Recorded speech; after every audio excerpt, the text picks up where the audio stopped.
Today was first training session of the week, and like I said in a previous video, the first squat session on this SMOLOV program is 4 sets of 9 at 70%. So that's what I did today, and I'm not doing SMOLOV in like its truest sense, which is just sticking to back squat or front squat. I'm alternating between the two, just because I feel like it will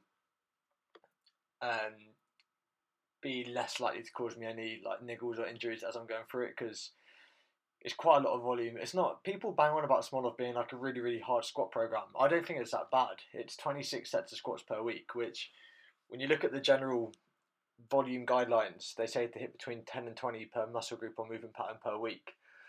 That's based off of all the work that Eric Helms has done in that space.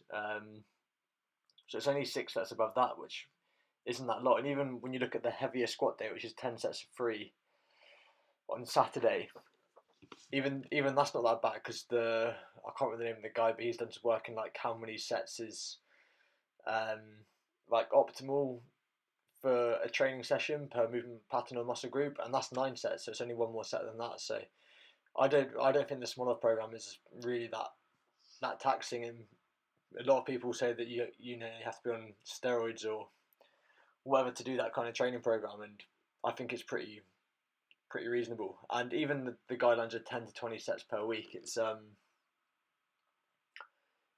that's like on average, and there's a lot of studies where they've gone up to like 40 sets per week for a muscle group or movement pattern. I think the one I'm thinking about, I think looked at glutes, and yeah, they went up to 40 sets and just got like pretty linear increases in cross-sectional area with adding volume. Obviously there are like a squat's different to like a hip thrust and that kind of stuff, like peak tension at the bottom instead of the top, and that's going to cause more muscle damage and like all of those considerations. But yeah, like overall, I don't think it is that much volume. Obviously, it is high volume, but I think we'll cope with it just fine. So today I was using 170 as my training max. For some reason, I used a Train Heroic app, and it was still using 165 as my predicted 1 rep max. So I ended up doing the first set on 115, and then realised I went up to 120. And yeah, this session felt fine. My legs were still really fatigued from doing the really high rep RDLs a couple of days previous to this, but yeah, in the squat your hamstring doesn't have to reach that long a length, so I think it really affected my squats that much. So I did these 4 sets of 9, and then my other 3 exercises, again I'm just sticking with like those 4 exercise slots in my programming, were flat dumbbell bench, sumo deadlift, and then chin ups at the end, which I didn't manage to record. I only recorded the first 3 exercises. I feel like the mistake I've made in the past with my squat training is grinding out too many reps. So I'm using much more conservative training maxes in my programs now. And you would have seen when I did my 1RM testing, in the past I would have just grinded out that 180, but I'm starting to learn to go more to technical failure instead of like actual failure.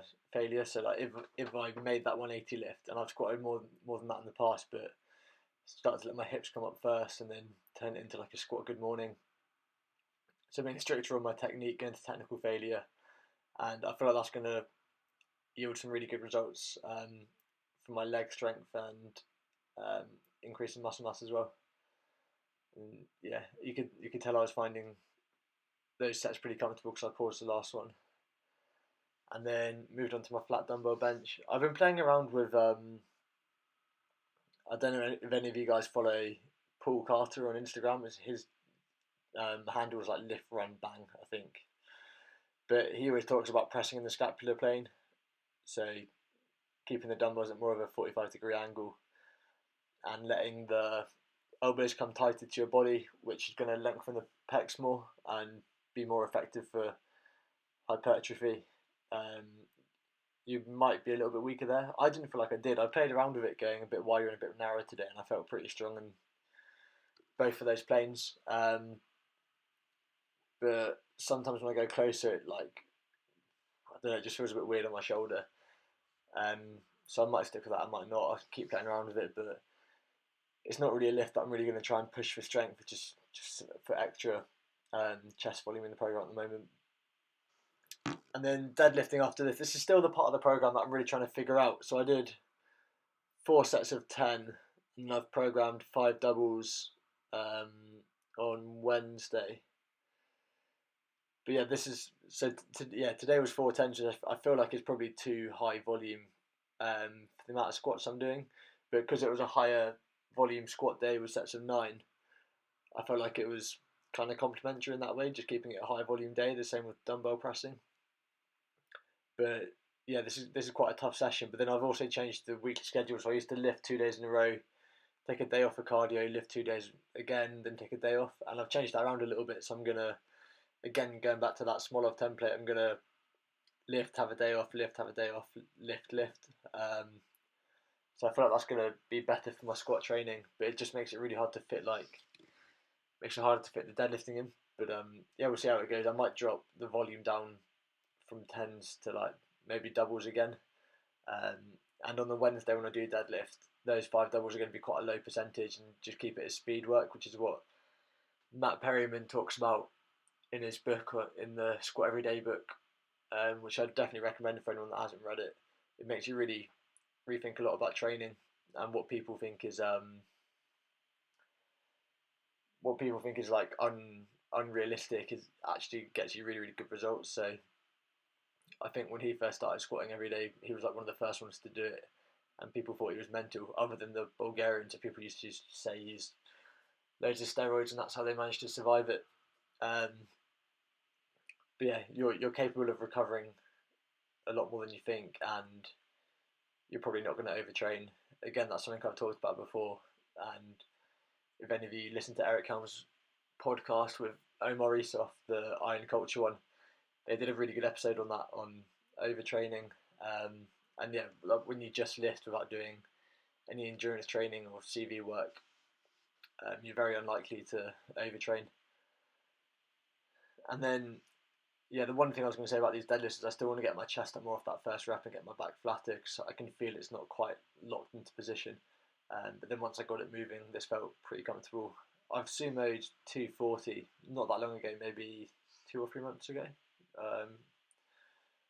And I was using a really conservative training max on this of 210, so that's like 10% under that, just because I'm worried about the amount of squat volume I'm doing. But yeah, that was today's training session, and tomorrow is just a conditioning day, so there'll be no video upload tomorrow, and then I'll be back on Wednesday with the second day of lifting on this week.